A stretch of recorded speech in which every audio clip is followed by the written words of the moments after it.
here. I have an amazing birth story for you. It's not mine. It is a friend's and a client's, a student's of mine. And you need to hear it because it's about induction. I've gotten a lot of questions about induction, even a very tearful message from someone talking about induction last week. So let's lighten the week. Yeah? Let's lighten it up.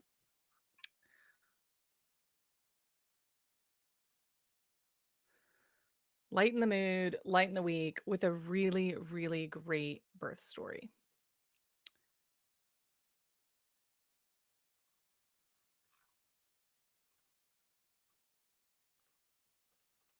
Hmm. All right. I hear you can see me, but I don't see any of your chats.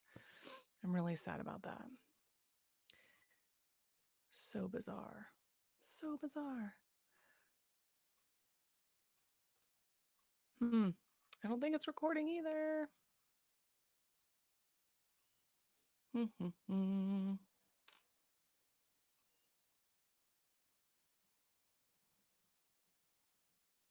Well, there I am. So throw the question in if you have one, and I'll try to see it on Facebook or YouTube because I'm just not seeing it where I am. Sarah, you know about that. So Sarah is usually on this little show that we got going on every week, and we're back at it next week. She'll be here next week with me. And I'll post that in just a minute after this is done. I'll schedule that so you can see it and you can click get a reminder and you can watch with us. So still put your questions below. But I'm Mandy, I'm the birth nurse. I believe our bodies are powerful with the right support. We are unstoppable. Avi, don't put a lot of pride into my nails this week, but I'm really glad you're here. And I have a lot coming up to share with you. So stick around. Thank you for the love and for subscribing so that you don't miss anything because there's some rants coming up if you remember those. You old time folks been watching me for a few years. So this is the incredible family. Aren't they adorable? They gave me permission to share this photo. They gave me this photo and also their birth story. So I want to read it to you because she's not here with me and she like literally just had a baby. She's not here with me. So I want to read it because there's a lot of stuff that people believe out there about inductions, and I talk about inductions a lot because they can be intense and they can be long and they can be unexpected. They can be what you don't expect. And Taylor's birth story did not go how she expected at all. So Taylor was a student in our Fearless Birth Delivered Childbirth Ed class, which is online, which is amazing. It's like FabFitFun meets Lamaze. You get two instructors, which makes it way better, and a group where you can meet pregnant people and other families that are having babies at the same time. Here's a little sneak about it. So, sneak peek. Uh, she and her husband went through the class for their first baby and took the class not knowing what to expect because they just didn't know what to expect and didn't know what having a baby would be like. And she said that she enjoyed the class, but then really understood the impact that the class had on her life afterward and after she had a baby. And we don't always get to hear these stories. So this was really great. So let me know if you are excited to hear a birth story. I freaking love birth stories. So I'm going to read it to you. And our class is, I think you're getting that in the comments. There's a link that should pop in. If not, of course, right? Of course it won't pop in today. But that class is filling and you need to get your seat because it is very, very limited. And we're sending out coping kits next week. So you should get your coping kit at your door and then you'll be able to have all of the things you need to practice and take to the hospital. Not that you need a ton of stuff, but we practice with tools. It's kind of cool. All right. All right, Taylor, here we go. It says, you ready? Let me know if you had an induction. I would love to know that because they are so freaking common right now. So common. If you're a nurse or a birth professional, holler if you hear that, right? Hey, Mandy and Sarah. I hope this finds you both because, oh, I can. I didn't read this ahead of time. I read it the other day. I wanted to reach out and say a huge thank you for your childbirth class. I had my babe last Saturday and I got this a few weeks ago. So, how many weeks ago? A bunch of weeks ago. So, I had my babe last Saturday. I had the most amazing birth experience. I believe I owe some of that thanks to you too. And I'd love to share my story.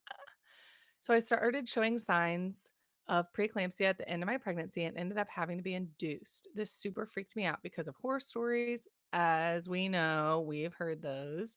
But as you guys taught me all the information to get all the information and use brain, I was able to feel like a part of the decision to be induced and made peace with it. I had an amazing team at my hospital that kept me super informed and involved in all decisions throughout my birth. Exclamation point. And also this is like my uh dialogue around like digging out pieces about this email and what it means and how you can have this not this awesome experience, an awesome experience, your best experience. That's our goal. We don't care what kind it looks like, as long as, like she said, she feels like she's part of the decisions and she feels included and in charge. So, voice, choice, and physiology is what we do here at the Birth Nurse, my business, and at Birth Nurse Academy. And also in Fearless Birth Delivered, however, we talk a ton about making choices and having the right tools for you when you need them, because there's just so many things that can happen. You don't know what it's going to be like. We can't go over every single possible scenario. And why would we? Because it really depends on making decisions and having conversations at the time. And that's all the way through pregnancy, birth, and postpartum in parenthood. So, having an amazing birth team is the luck of the draw, but not always. Your birth experience has a ton to do with the place that you give birth. So when people talk about, um, they talk about like cesarean rates and I just want to choose the right provider for me. That's like choosing the right waiter for what you want for dinner instead of the right restaurant. So having a great team to me is the luck of the draw. That's something that you won't know until you get there, because you won't know your nurse and you won't know your provider that's on call necessarily for in most cases. But they got really super lucky, but also they might have chosen a really great birth location that trains and educates their professionals on trauma informed care, labor support techniques, and working together as a team to lower cesarean rates and increase patient autonomy and patient experience, improve patient experience. Every hospital says that they do that because that's how they are reimbursed by insurance. And those are things that are required to check boxes off for their like certifications and magnet status and all those things, but it means different things to different locations. You kind of have to dig into that. All right. I was not oh, they kept me super informed, exclamation point. I felt so informed from your class about the different interventions, which helped so much the day of. I was not dilated at all, but my cervix was thin and baby's head was so low. I believe thanks to all the exercises and habits y'all taught me. I swear we did not tell her to write this. So induction started with placing side attack, and once my body started reacting to that, my nurse set me up to do hip circles on the ball, leaning over, hip sways, and some side lunges. Baby and I had to be monitored the whole time since there were health concerns, and she required some medications, but we made moving around work. Later, as things progressed more, they even tried out a wireless monitor. It didn't work very well, but allowed me a shower during the start of my super intense contractions. Back in bed, I continued to move things along by changing positions frequently. So I'm reading her words because she allows me, and I think they're powerful because she is writing in like the affirmative. And I'm not saying turn your experience around to make it sound good, but she feels so good about her experience and her um like she changed the outcome. She did things to change the outcome. She had an effect on her birth. She learned how to progress labor. She learned how to work with the tools that she had and the limitations that she had, the limitations within that room and with her monitoring and with her medications. And she says, I continued to move things along by changing positions frequently. I cried while I was reading this. Sarah cried while she was reading this. We were like a ball of tears separately, and then we would read it again and cry. I read it again when I emailed Taylor back. I was like, you're amazing. It's amazing that she can identify the things that she was doing to help things along, because so many people come out of their birth experience and they're like, all of this happened to me. I had to do this. They did this to me. They wouldn't let me. So what we teach in this class, what is so important to us, is that everything, one, is a choice. Yeah, there's not always great choices out there, but it should feel like a choice. It should be presented like that, and it should be a choice. And just because something is presented one way does not mean that's the only way that it can happen. Even if it's presented three ways, does not mean you are being told all of the options, or those are all of the options, or you can't do anything about it. So we try to really instill creativity and asking questions and really getting into the whys of what is going on, so that you really understand, because that's going to improve your outcome and that's going to improve your perception of your experience, how you feel about your birth experience, how you feel about your team, how you feel about your partner, how you feel about your baby and yourself. Those memories last forever, so we know that they're enormously important for this life stage. And she was able to say, no, I did that. I kept moving and I progressed my labor. Badass, badass. Let me know if this is resonating, ringing true. Tell me your feels about that. When they checked my cervix, again, I was dilated 1 and got super discouraged briefly. But remembered that was just a moment in time and things could change quickly, which is exactly what happened. So I don't know how long this has been. It might have been all day, right? I soon was having trouble relaxing at all between contractions because they were so close together. And I was shaking, so I decided it was time for an epidural. Although hesitant because of my dilation, right? Who thought that? Who thought, oh my gosh, she's going to get an epidural at 1? Who thought that? I was like, oh my gosh, what is going to happen? Like, this is a lot of words still left. What is going to happen? She's happy, but she got an epidural at 1 centimeter. What is happening here? Yeah, I thought that too. I thought the same thing. Sarah's crying now. I wish I could share these comments with you all. Boo for that. Oh, hey, Amanda. And oh, mommy, I call you are so close to having a baby. And you had an induction too. And Jennifer had an induction with my first using Bradley method. Awesome. Thank you for participating, y'all. I can kind of see them, but it's just not working in my platform. I can't pop them up for you. All right. 1 centimeter. Here we go. Have an epidural. Ooh. Of course, the labor nurse in me is like, let me go eat lunch. I would never do that. I would never say that. But you wonder, right? Listen to what her nurse said to her.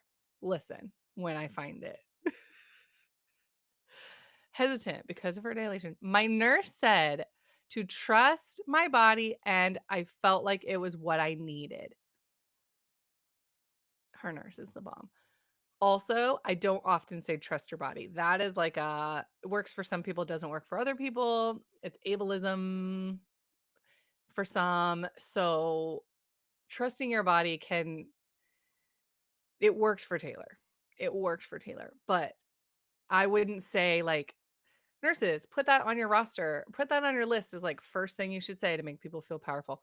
No, that is not the first thing I would go to. But that worked for Taylor. She read Taylor. She'd been working with Taylor all day. That worked for her. And she just felt like it was time. Soon after the epidural, she got a catheter and a Foley bulb, which, if you guys know what that is, if you've taken our class, you know exactly what it is, because there's an amazing illustration that we show about the balloon at the cervix. And it broke her water, which I do want to point out is a risk of anything going inside the cervix, anything going inside the vagina, but anything going inside the cervix, absolutely there's a risk for breaking water, and it does happen, and that's what happened. And then she felt super intense pressure despite the epidural, right? So some epidurals don't take everything away. You still feel a lot of pressure. You still participate. You still notify your team of what you're feeling, and you can still rely on that feeling. It tells a lot of information. I told the nurses and they checked me again. This nurse, Taylor, when you watch this, I want to know this nurse. I want to know this nurse that one told you to believe in your body, told you to believe in the feelings that it was time to get an epidural, also probably saw you shaking and saw like labor seemed to be progressing. Doesn't matter what the cervix says necessarily at the time. Those were signs that your nurse knew meant more than what your cervix was dilated in that snapshot of the second that it was examined, and then rechecked because she believed you. You had a fresh epidural, it sounds like. And a lot of times it can be really strong at that point. At the very beginning, it can be really strong. And oh, I feel a lot of pressure. Oh, that could be that you have to pee. Could be, different that it's the head, not the balloon of the water. There's so many ways to discredit what someone says about what they feel after that fresh epidural. I've done it. I've been like, there's a lot of new feelings. It has taken years and years of education and unlearning what I saw for so long, people discrediting what a birthing person feels, that now it's like normal, natural. That's what I do and how I talk and how I teach people. But not every nurse talks like that. And not every nurse believes that this can be so different and one person can be so different from the next. And we affect, now I'm talking to nurses and parents all at the same time, but it's too important not to say, we affect their someone's memory of their birth by the small things that we say. And a discrediting comment can last forever and be taken really seriously right before someone goes into new parenthood, which is the absolute worst time because you're already going to feel like you don't know anything, no, like innately, right? So that nurse was like, let's check. Oh my gosh. After her water broken. So the nurse is not going to like willy nilly just be like, let's check 1 million times. No, because that's a higher risk for infection. She checked me again and I was 10 centimeters dilated and +2. Baby's head was right there. 4 exclamation points. Even, see, Sarah, it hit me again too. Even with my epidural, I was able to feel so much pressure that I led when I felt the need to push. I was able to push in many different positions on my side and even on my hands and knees. I pushed for 30 minutes and my baby came out and I didn't even dare. What? Don't hate her. She's great. Don't hate her. And it was one of her fears that she stated in her birth plan. I could not believe this is what my induced and heavily monitored birth looked like. My partner was so involved in supporting me throughout the entire process, and I jumped right in with the nurse to help with positioning and pushing. He even caught the baby. Again, all this confidence had to be thanks to your class. I was so scared of birth and hospitals in general. I had the most amazing experience and felt so involved and at peace with everything. Fearless birth was delivered. Thanks a million times. Wow, wow, wow, wow, wow. So I can't see your feels. Tell me your feels. Sarah's bawling. That's Sarah's feels. Oh, I had a fully bulb induction at 42 weeks. I stayed in 18 hours because they misplaced it. It was so painful. Yes. Oh, Jennifer has a story. Not awesome induction stories in the comments. Not like this. This is an awesome induction story. So if you haven't heard of an awesome induction story, here it is. Uh,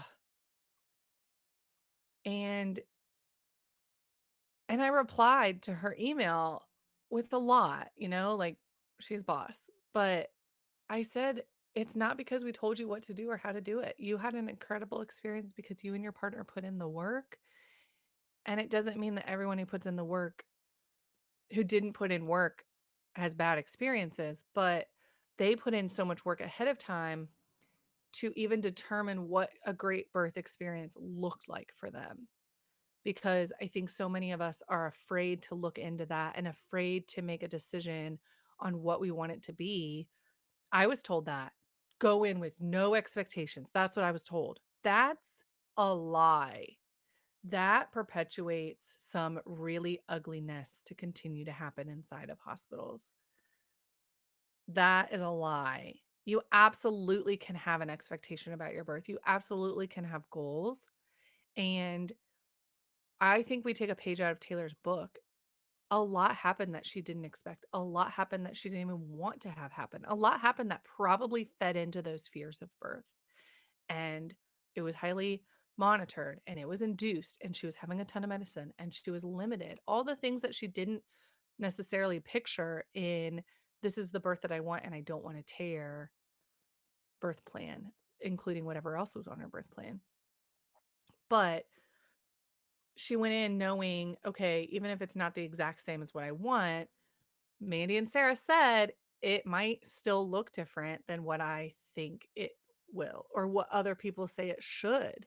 You know, they say you have to be on the monitor for this amount of time. Well, why? Like, what does that mean for my baby and for me? Because in our class, we talk about evidence. And if you've never heard the evidence that continuous fetal monitoring in low risk people only leads to higher cesarean rates and nothing else, then you're not getting evidence based information. Now, that doesn't necessarily apply to Taylor, and Taylor had to have those conversations with her provider. Does this bump me into another level of risk? What tier am I in where, you know, is there a time where I'm still low risk for taking the monitors off? Because that could be just with the fully bulb, or that could be without any medication going on, or that could be a space between when we change medications. Asking critical and creative questions of your provider and expecting full, honest, truthful, transparent, creative, professional answers is how we can go into birth and how we can go into that experience. And you can do that as early as now, even if you're not pregnant, because that's how we should be talking to people that are taking care of our bodies and who have access to us. And when we're in a vulnerable position, like in a hospital, like pregnant, and I'm not saying that you're not boss and you're not strong and you're not amazing and incredible, but our hormones change to protect our children and protect the pregnancy and protect our body. Our hormones direct our focus. So that is vulnerable because we are not using the same kind of hormones when we give birth and when we grow a pregnancy as we do when we're on stage at work. You know, it's different. So that creates a vulnerability and it creates this, and, you know, the whole culture around do as you're told, be a good patient, be a good girl. So there is some vulnerability in that because of some unlearning and some definitely some cultural training that we've had since we were 2 or younger. So Sarah's bawling. So thank you for listening to that story with me because I think it's powerful to hear other stories of birth, even if you have one of an induction. And I know there's some people here that have induction stories, and I'm sure that's what brought you. You saw that title and you were like, what is she going to say? Because it's not always like that. And they're right. And you're right. It's not always like that. And it can be very hard and very miserable and very challenging and very unexpected and very coerced and dangerous. It can. And just because you take my class doesn't mean that stuff's going to not happen. But I am grateful that you have listened to another kind of experience, even along the same induction chapter. Because what if you're confronted with another induction experience and you only have that one story? You're like, okay, fearful, or is it going to be the same, or how can I make it different? I'm getting so many VBAC comments and like messages right now. How do I have this feedback? Well, those are people looking for a different story. The story that they have is a cesarean. The story that they want is totally different. That's a little different. You can still have two different induction. You can still have two different induction stories. So I am proud of you for accepting and like hearing this other story if your story was a really tough induction, because that's very common. But that's not what we teach in class. We don't teach don't have an induction. We don't teach inductions are bad. Um, it is important to go with eyes wide open. When someone says, "Hey, your blood pressure is a little high. You're 40 weeks already. Do you want to go over and have your baby?" That's an induction that can last 3 days. That's not having your eyes wide open. That's not your fault unless you don't ask questions. That's the fault of your provider for like shaping that picture to sound like you're going to go get a baby package at the hospital when really you're going to be set up in a room that encourages you to never leave the bed for 3 days potentially. And so I think people even setting up for inductions, I hope you read the title and you were like, oh my gosh, I need to know what Mandy has to say about this, because inductions will require more decision making generally. A lot of decision, I can't say more, but a lot of decision making right there at the end. Pregnancy has a bunch of decisions, but inductions just like, "Ugh." So how can you? How can you? You have to be prepared. You have to be able to ask creative, concise, direct questions and expect creative, concise, direct answers in order to make those. Something is flying around. In order to make those informed decisions for yourself, because what's best for you may change from pregnancy day 6, day 36, week 36, and then every hour of your birth. So, being able to make those decisions, practice them is what we encourage and model, and give you homework. Yes, you have homework. She was even okay with that. She even forgave us for all the homework that we gave. Um, and it's being prepared with um, strategies as well. Like strategies, how how do I handle this situation if I can't get out of it? Like an induction. I'm going to have an induction. I've chosen it. I don't like it. What are we going to do? How can I handle pain and coping? I want to be monitored because I understand the risk tier that I have had the discussion with my provider. And here we are. How can I cope when I have this, you know, limitation put on me just in the bed? How do I push when I am only in the bed? How do I push if I get a nurse that isn't like Taylor's nurse?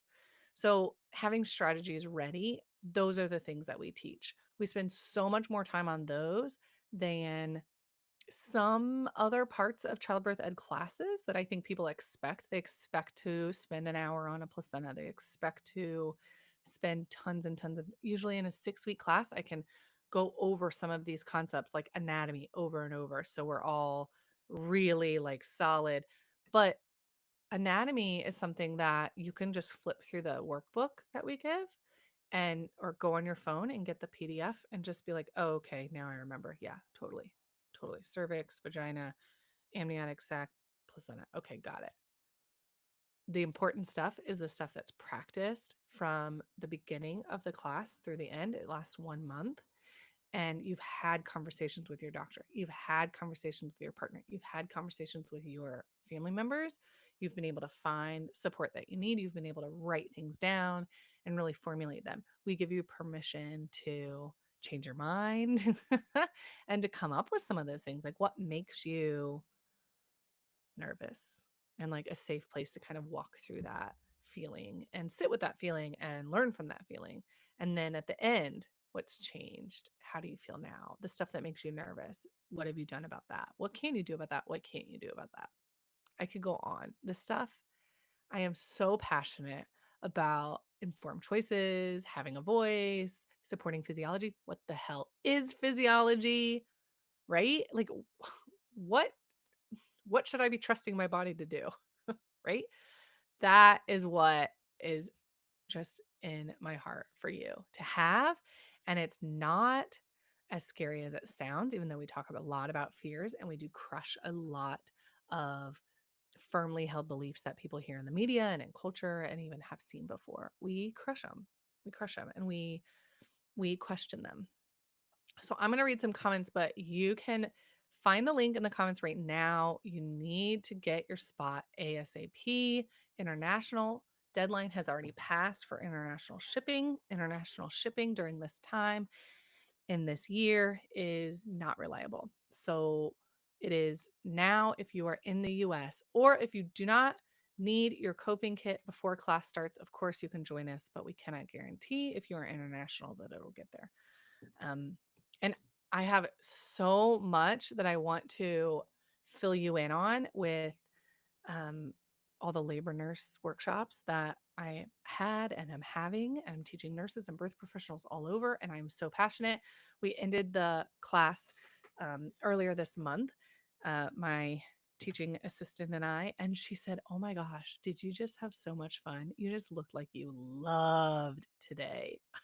I was like, "Really?" Because I'm kind of tired. But she never says that to me. Not like I say to Sarah after we teach, we're like, "Ooh, that was good." Or we like start to get ready for a class and we're like, "This is so damn good." Like, "Yes, this is such good information. I cannot wait for people to use this." That's how we feel. That's how I feel about those birth professional classes. But I will not go into it. Hey, Tay from Peru. Thanks, Sarah. Thanks, Justina. Love your earrings. Sarah says 100, but she has to go to a meeting. Um, I won't fill you in today. We're going to be going live every week. I will put some snippets in. You're getting my emails. If you're not, you need to go to mandyurba.com and sign up for 125 um, labor positions right now so you can start getting emails. I've been painting my back door, so you've seen a few pictures of those if you're on Instagram. Fun, fun, fun, fun. I know you're like on the edge of your seat about my gorgeous back door. So let me look at your questions so that I can answer a few for the people that join me live, because I love you for that. And then don't forget to click on remind me now. You can do that today. I will post it today. Click get a reminder so you can join us next week. Our stupid platform might work and you can ask questions and we can put them on the screen. But I really appreciate all of the love, all of these, all of the comments, all of the things that you have been bringing me, even when I'm not here. I just love hearing from you. So, Pommier Cole, I know you have a real first name. I just forget it. But I've been following along. You were talking in the group about in the what all about birth and what comes next Facebook group. Maybe that's what it was, about how many weeks you were. Maybe it was Instagram. I forget. Just from your YouTube, I learned so much from last time. Now 19 weeks. I hope I have an easy labor and delivery. Get in this class. I want to see your face. You have been following for years. Get in this class. Oh, there's scholarships. If there's a concern, like do it. Do it. Do it. Unless you're international. And then, oh my gosh, I'll be so sad. 19 weeks is a great time to take a childbirth ed class. I had an induction with my first after going through 3 months of Bradley course. I was prepared for an all natural birth, but needed to be induced because of cholestasis. Yes. I had an excruciating induction for a variety of reasons and got an epidural, which was a great choice. I did feel that my birth prep and having an awesome husband and doula helped. Awesome, Jennifer. Help make those choices for myself and use the epidural as a tool rather than being swept along against my will. Fantastic. And yes, about listening to patients as a unique person, I felt truly unheard and supported, and I'm convinced. Oh, truly,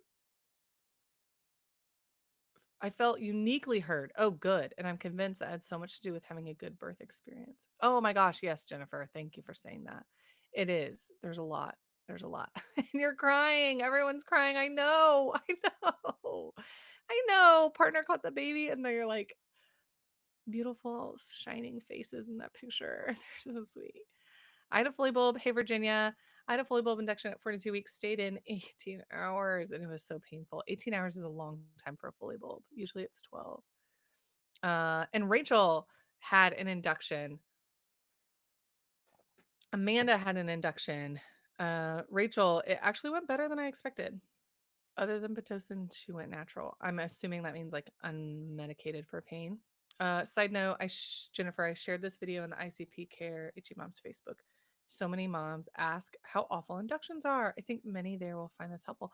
Thanks for sharing. That is super meaningful. That helps my business. It helps the algorithm. I feel like I know you're here on YouTube and I'm pretty much shadow banned here on YouTube. So thank you for that. That means a lot. If you are on YouTube and share this video, that is hugely important and helpful to me. I am trying to be unshadow banned. I've seen some TikTokers talk about that, about being shadow banned on there. It's a thing. And I got completely kicked off. My whole account was terminated by accident. YouTube then sent an email and said that was an accident. We've reinstated it after about a month or two, and it just like destroyed it. So anytime you show love on YouTube or share videos, it's so helpful. Thank you for that. When it's meaningful, it's way helpful. Um, Donna of ICP Care would be cool someday. Yeah, I'd love to collaborate. ICP pregnancies. That is what a friend said today in um, the group. Is she had inductions for ICP both times. Yeah, and they're very very common because there's no fix until you're not pregnant. Oh, misinformation, feeling out of control. I'm so glad you're here, Jennifer. Thank you. Don't be sorry for all the comments. Um, Thank you. My perspective was refreshing and realistic and helped me reframe my induction and epidural experience. Thank you for saying that, Jennifer. Don't be sorry for comments. I love them. That's why I'm here. I'm here for you guys, right? I could just put ads up and fill the class, but I'm here to teach. I love getting this feedback. Gosh, YouTube watchers, like these live videos, YouTube people are on it. Love this. Emily induced at 36 and 3 for cholestasis with my first baby.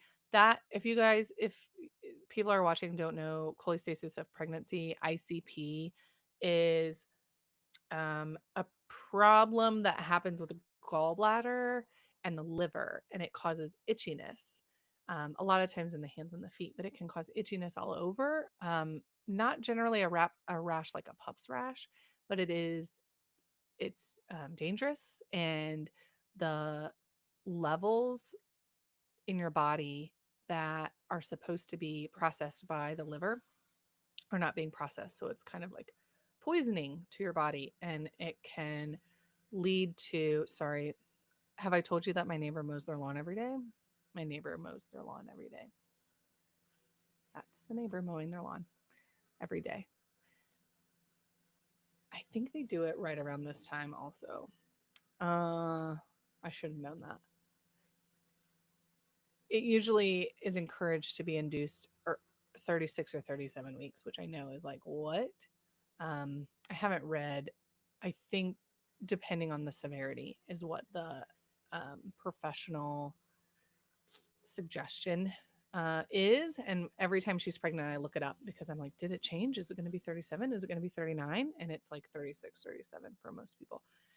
So inductions is a big deal and very common for that group of people because it can be very dangerous for pregnancy and for the baby. I'm 38 weeks with a low lying placenta. My doctor said I have to have a C section. I've had 2 vaginal deliveries. I don't feel like I'll need a C section. Am I being difficult? Oh, I don't know if you're 38 weeks or 38 years old. Sorry, Isla. I read that wrong. I just read 38 weeks. I don't think you're being difficult. Again, I think that's like a cultural thing where we're told to be nice and good and don't question and don't like give any pushback. It's important that you do because you are advocating for yourself and for your baby. It's important that you ask questions and give pushback. With regard to induction or with regard to cesarean versus vaginal birth, um, I don't give medical advice online. You know that. You know I can't do that, and I don't anyway because I'm a nurse. So I can't tell you if you shouldn't have a C-section or you should have a C-section. Luckily, that's not what you're asking. You don't feel like you'll need a C-section. I feel like that probably requires more conversations. If you're 38 weeks, it's late conversation and can be stressful for both you and your provider. So just understanding that going in, and it is tough to switch providers late. but it's not impossible in some places. So just asking about all of your options, and it could just be as simple, even though that's not simple, as um, confidence level of your provider that about your placenta. And they determine where your placenta is with ultrasound generally, unless it's like a CRETA type dangerous implantation of the placenta through other layers of the uterus. But previa placenta previas have a higher risk of that happening as well.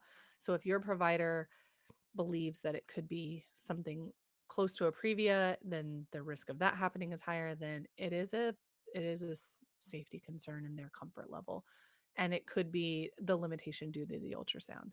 And they can't determine for sure where the placenta is because there are limits to the ultrasound. Ever heard of a baby's weight being guessed in like the second and third trimester?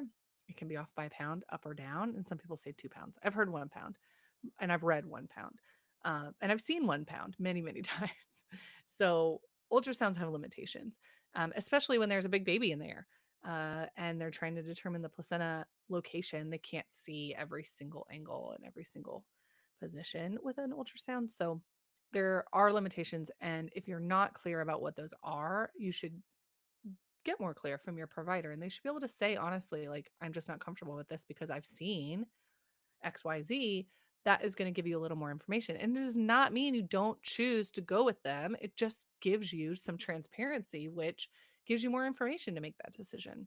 I don't think you're ever being difficult by asking questions. No, I don't. Again, I love the comments. I love the questions. I think your provider would welcome that transparent conversation if done well, everyone can come out of it feeling really good about it. But um but you have to sometimes get creative with that and ask some direct questions. Would someone else require a cesarean? And you could get another opinion. It's not too late to get a different opinion. Even if you don't want to go with that other provider, what would they say? What would they do? It's good information for you, um, depending on what your ultrasound looks like and all of that. So uh, I'm glad that you put that on there because gosh, every situation is so different. And um I get so many questions about such, unique certain situations, and it must be frustrating to try to get that information out of YouTube because we talk general and we can't talk about certain specific situations and we don't know and we're not there with your provider. That's another reason why I push this class. No shame, because you can have a conversation with your provider too within the class and then have a conversation with us in the private group about we're not going to say, oh my gosh, you totally should do this. No one's going to say that. They're going to validate the work that you're putting in, validate your feelings around it, and give space for you to make your decisions on both sides of that conversation. Like I had one, but I still have questions. Okay, what are they? Oh, write them down. And we give place in the workbook for that. Like people don't take lists with questions to the doctor. I do it all the time because I forget and I get nervous and stuff comes up and I'm uncomfortable. So we totally encourage that uniqueness and personalization. And I know that you can go get more information from your provider and feel good about the decision, whatever it is, with more communication. I think that really, really, really helps, especially if you're time limited and you know your options are limited. Like, let's just make the best of this. What can we do? Or they might send you to a different provider in the same practice, right? I could go on, y'all. I got to go pick up my kid. I appreciate you for being here and for commenting or participating, even if my stuff isn't working so great. So leave questions. Leave questions. I come back to the comments and I will answer them, and also watch out for that notification later. Get a reminder for next week's class. It's going to be with Sarah and it's going to be good. And then check out the class as well, Fearless Birth Delivered. We're going to have it up on a different site soon, but for right now, that's the link. You can get tickets as of now. There are some spots today. I hope to see you there. I get to see your face on Zoom, like a bunch. It'll be so fun. All right. I have to figure out how to stop this video, but thanks for joining me. And now you're going to watch me like try to stop this video.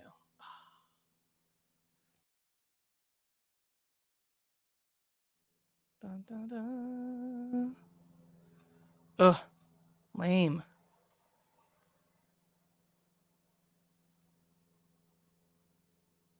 No idea. It's just gonna go on and on and on. I'll pop this back up while I figure this out.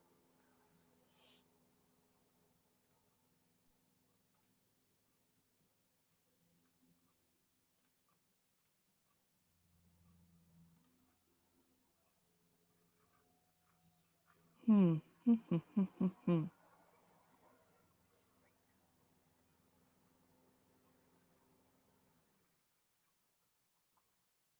It's still going. Still going.